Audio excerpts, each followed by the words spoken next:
Hey, Dante, thank you very much for taking the interview. And we both go back a long time, and I think there's many memories that we have together here. So it's not going to be a very formal interview with you. So let's keep it, Linda and Dante. Let's talk about the topics that are close to your heart and close to my heart. And let me just really step in here with the first question. That is really, you have been at the forefront of responsible business conduct for decades already, from academia into international standard setting.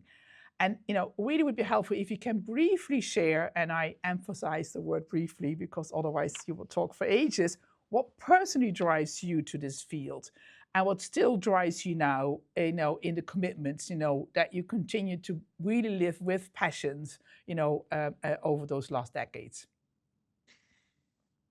Sure, I need to go one decade before. And I grew up under a dictatorship in a very impoverished country, and I grew up in privilege. And that pushed me to become what in Asia is called a freedom fighter at a university time. And after university, I started to work in an NGO, grassroots, in an impoverished community for the next 8 years. And actually, I moved to live there for 5 years. And I failed absolutely on everything. We went up to be more than 30 people. And in terms of impact, it was really marginal. It was great impact for the team because we're all really being exposed to a reality that none of us faced before. But in terms of transforming life for real people, it was really marginal. So I had the opportunity to study in the States and to reshape my professional career for the next 25 years until now, in which I decided to change and to dedicate my time to where I can have more impact. And I decided to focus my work in the role of business and society. So the role of business and society has been my, let's say, my overarching goal in trying to make business be part of the solution of societal challenges and hopefully have positive impact in society and have more impact than the one that I had in my previous 8 years of work. Yeah, really, I really like how you started here, say, as a freedom fighter and really saying, how can I deliver at scale? How can I drive positive impact at scale? Because there's a lot of things that connect that, I would say, saying with what we currently do, say, also at amfori.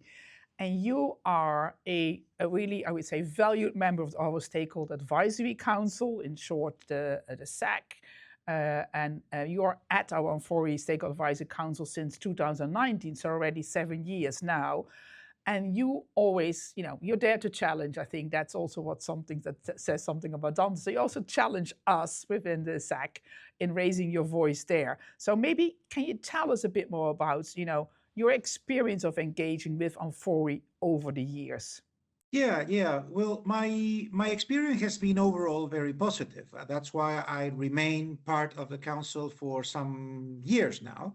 And I will say that the openness to be criticized is something that I value a lot. Criticize gently and let's say friendly, but still to raise issues where there is room for improvement, but also the most dear to my heart issues, human rights and due diligence. Both discussions were part, but not fully part of of Amfori when those issues were raised. And Mm-hmm. my experience that I was pushing for them all the time. So, does anyone has something to say? Yes, I have something to say. I think it's insufficient. Yeah, and eventually it became very much embedded into what Amfori does. Also, the activism that Amfori has in terms of public policy setting and the engagement with policies. Uh, all of that, I think, came from this engagement, constructive one, about things that could be done better, but always with this idea that you already mentioned about how to have impact and how to have impact on scale. And I think that worked very well. And today, if you look into amfori, human rights is up and down, due diligence is up and down, its entry point, public Yeah. policy is part of its core business. And so I'm very satisfied with those results because they are very tangible and very significant. Yeah, super. And thank you for mentioning that. Doesn't mean there's still not work to be done here. And that's why we need to continue, say, being as our, say, critical friend, but really dare to challenge us, because that is really what brings us further. But also brings us further in the solution that we offer to our members at scale, but also they will need to be scalable. And I think that sometimes is a bit, say, the difference between activism, what is realism here, and that's where we need to find the right balance here.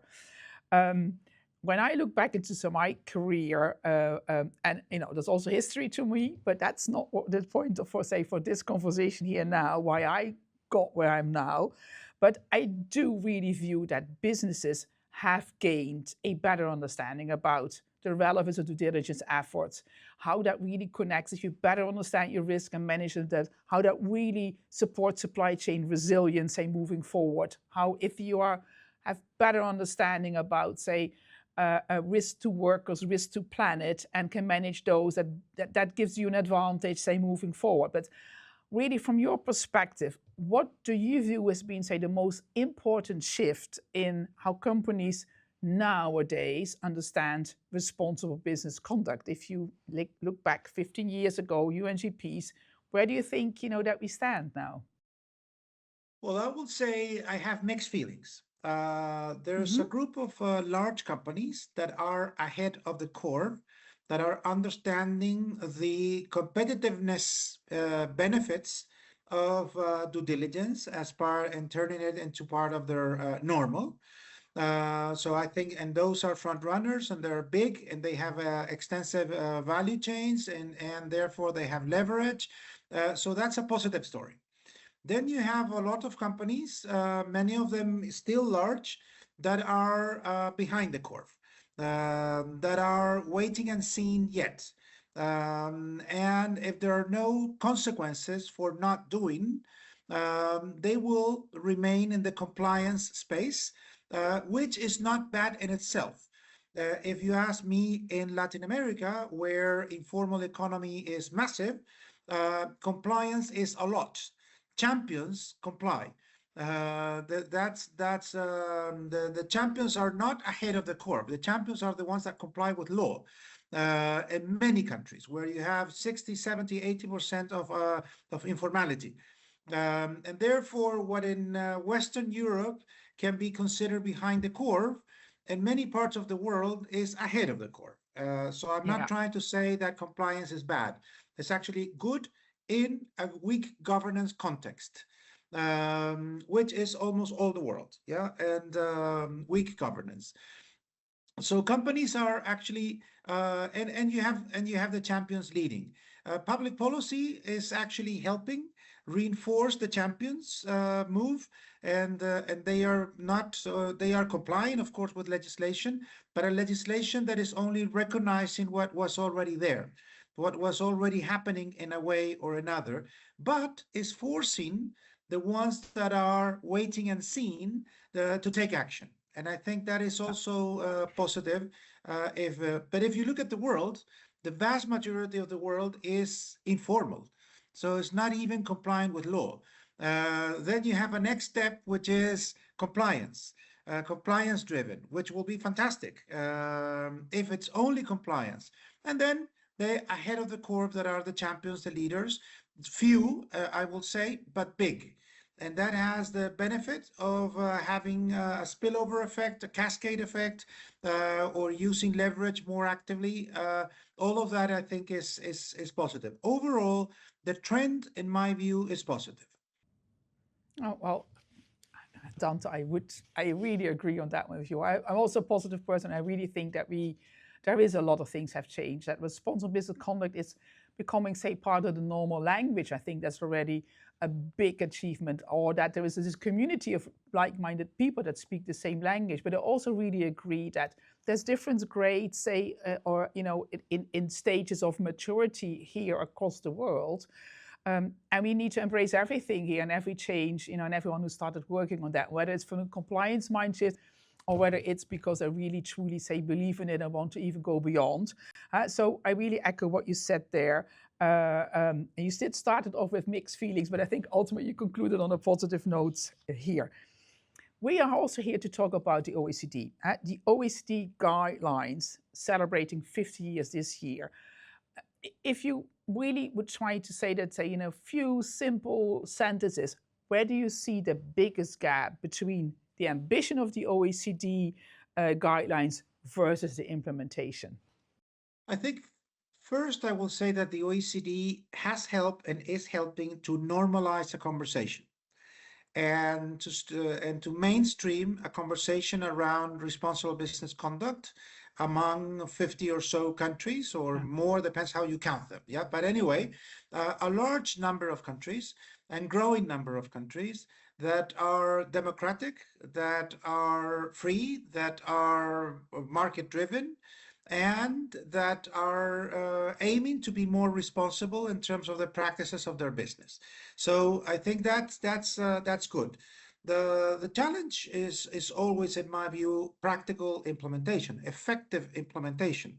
So move from a declaration, principles, code of conduct, good intentions, a governance statement, level statement, to something that is practical at the subsidiary level, at the site level, at the factory level, at the SME level, practical, tangible, practical. I think there's a lot to be done there, but as I said before, is also subject to context. If you have weak governance, the likelihood to have a strong implementation, it will be weak. It will be difficult because the context is not helping you. Wherever you have corruption, complying with anything will be uphill battle. So therefore, you need a combination of factors, standards that are necessary, a political, let's say, commitment from the top, but also an enabling environment at the local level that facilitates this connection between policies and effective implementation. So the effectiveness piece for me is critical. The effectiveness piece, and you spoke about practicalities here. If you had one wish, what is it that you view the OECD guidelines should practically do tomorrow? Well, I will say, if I was the OECD, I will reinforce the learning platform, the how you learn from practical experience in a systematic way, and so the knowledge management element. How can you demonstrate with examples that things actually work? How can you demonstrate with more tangible evidence that things are actually working on scale? And everything around peer learning, learning from each other. Actually, I think it can be done better. That's my observation. I sit in my country's OECD NCP advisory committee, so I'm very conscious about practical limitations and enthusiasm and limitations. The enthusiasm part, I think, is very clear. The limitations part are mostly contextual, and I will say is our own level, our own country level, that I think we're not doing our part well enough. But still, I think things are happening, and just that language is becoming normal. It's something positive in itself. So again, I finish in a positive note. I think things are moving in the right direction. Could they move better and faster? Yes, but they are moving. They're moving. Okay. And I really like the learning element. I think that's also close to my heart. Don't reinvent the wheel again, and share the experience that things are doable here. If we look a bit, say, into the future, say whatever, the next 50 years, or maybe whatever, next 10 years here, about the future of due diligence, there's a lot of discussion currently. Due diligence, the current economical climate, it's really challenging. It's costing a lot of money and time. It's a burden. It limits to some extent economic development. That's a bit, what we hear also being said, in the debate at this point in time. How can we really make sure that the OECD guidelines continue to provide, in the coming years, understanding this context that we're currently in, that there is a common reference across markets, that they help drive greater harmonization and clarity through learning, potentially, as an example here, for business across jurisdictions. And how can the OECD guidelines and the OECD machinery help enable that? I think the European Union is helping us in how to shape that vision towards the future. On the 24th or 6th of February, when the directive on due diligence was published, the communication said we're publishing this directive for boosting Europe's competitiveness. And I think a conversation around competitiveness will be really, really good to prove the case that this makes sense, that doing the right thing is the smart thing to do. Something that was said in the annual Forum on Business and Human Rights in 2018. So it's not something by the High Commissioner. So it's not something completely new to reconcile moral obligations with competitiveness. I think that the fact that the EU had a vote from the Conservatives in favor, in the Parliament, in favor of the due diligence legislation is also something to be highlighted. Because there's always this, I face this always, let's say, preconception that due diligence and the business and human rights agenda and responsible business conduct is leftist anti-business and anti-competitiveness. And I can demonstrate, because the vote in the parliament went the other way, in fact, that the left consider it to not be enough and the right consider it to be right, okay, fine, is that there's a vote from the conservatives saying we are okay with this. And there's a language around a narrative around competitiveness. I think those are elements that we need to highlight more, to say this is across the board. This is not a right versus left. It's a competitiveness issue in the context of democracy, in the context of resilience, in the context of development. And therefore, it's something that convenes us all. And I think that's how I see into the future. And the future, it should go far. The future should go 10 years, it should go 30 years towards 2050 or 24 years, and it should go towards the end of the century, for me, 2100, because that forces us to think about intergenerational responsibilities. So go beyond our own lifetime. And I try to think in my own lifespan, beyond my own life. So in terms of legacy, and what is the legacy? Well, work hard all your life and do the best you can to leave a better world and to create the foundations for an even better world.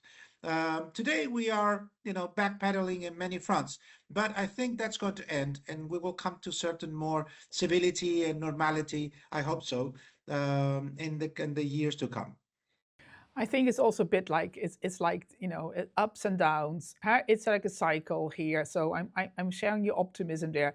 I also share, and if I may, you're a historian.